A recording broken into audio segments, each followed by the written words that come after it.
Right, today we're going to try to find what the max velocity we can shoot out of my 6.5 Creedmoor. This is a 22-inch barrel. We're going to use the Spear 90 grain TNT with Alliant PowerPro 2000 MR. So I'll throw the load data up on the screen here, and we'll go out to the range and give it a try. One interesting thing, the load data for this bullet has it at an overall length of 2.7 inches. However, loaded that short, there's not enough bullet in the case, not enough bearing surface. So I loaded them at 2.65 inches, which is still pretty sketchy, all things considering. Overall, I'd say this bullet isn't really appropriate with this cartridge, but I've got a few left.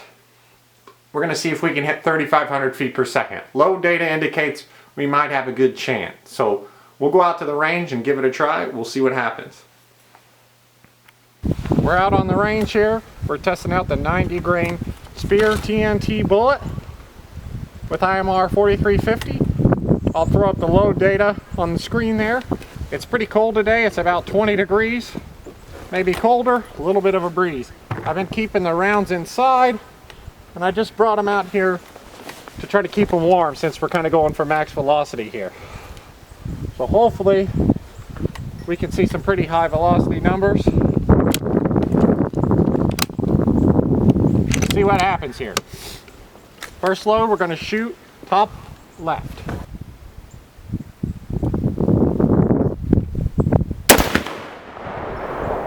Awesome. We got an error on that first one. That's always great. Take a look at the brass. Nothing to see there. Okay, we'll try the second one here. Hopefully we get a reading with that chronograph.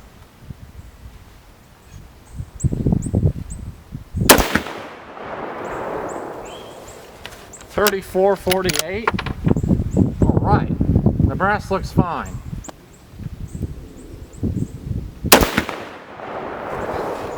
.3393. That one looks okay as well. Okay, last one here, 48.3 grain. 3456. Okay, next charge.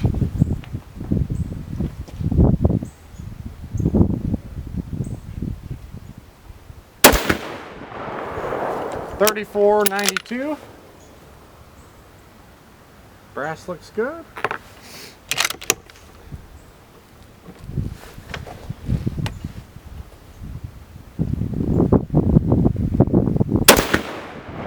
.76.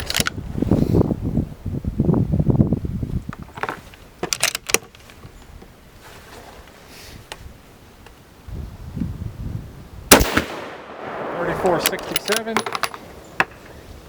And the last one here.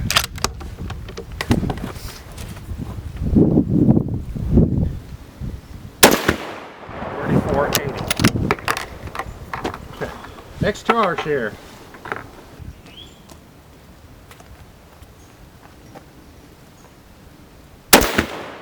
.3492. Brass still looks great.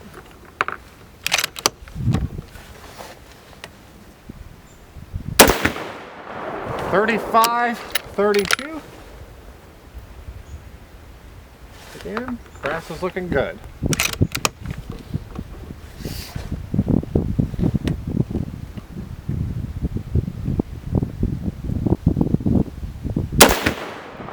.3523. Last one here at 49.1.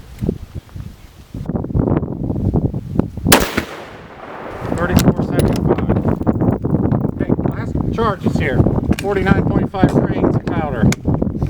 Getting pretty cold here. I'm pretty impressed with these velocities with as cold as it is out here. We've already hit that pretty much 3,500 feet per second mark. That's kind of what we were shooting for. Okay, last groups here. 3517. Might be just a slight ejector mark on that one. So we're getting to that top end.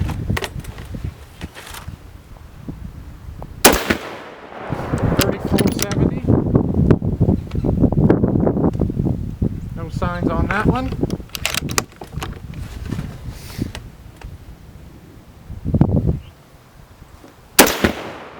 $35.18. Nothing on that one. The last one here, before we go inside, before we freeze to death. $35.20 with some vertical stringing there on our group. All right, let's go check the target out, go inside and warm up. Taking a look at the groups we shot today, the first charge at 48.3, we averaged 3,432 feet per second, standard deviation of 28. That was on 3 shots with the error on the first shot. Group size was about 1.96 inches. Second group there at 48.7 grains. Velocity 3478 and a standard deviation of 9. Group size on that one was about 1.874 inches. So the next group at 49.1. As you can see, there's a couple more shots on this piece of paper. I took some factory Winchester ammo and sighted the gun in. Since I added a new muzzle device, it kind of shifted the point of aim. So those other shots you see there, that's what those are from. So the 49.1 grain was a 2.37 inch group, the worst group we shot today. Velocity, we crossed that 3,500 feet per second threshold at 3505, standard deviation of 23. The last group, 49.5 grains, we had some kind of horizontal slash vertical stringing.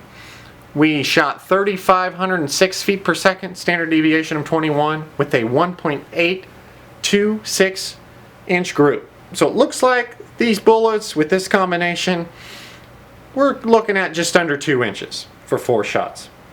So that's not terrible considering the bullets are barely long enough to fit in the case. We loaded them at the 2.65, where Spear's load data has them at 2.7. 2.7 seems unreasonable to me to be able to load them. The bullets could just fall out. So I think we accomplished what we wanted to accomplish today. We hit that 3,500 feet per second. These are, I only have a couple of these bullets left, so I thought might as well do something cool with them, see how fast we can push them. We didn't have any pressure signs on our brass today. Maybe one round at the hottest charge we had maybe just a little bit of a shiny spot from the ejector, but really looking at it closely, it's almost nothing. The primers look okay. It is cold out today, so I'm not sure I'd want to take these loads and go shoot them in 90 degrees because 2000 MR is not exactly the most temperature stable powder. But today, with the temperatures we had, our velocities were pretty respectable, that's for sure. So on the left there you see that with the 140 match burner, I kind of did a quick little test of the temperature stability with that load. Didn't really have much shift in temperature from about 40 degrees down to about 15 or 16 degrees today. But we'll see you next time. We'll see what happens on the next video. Thanks for watching.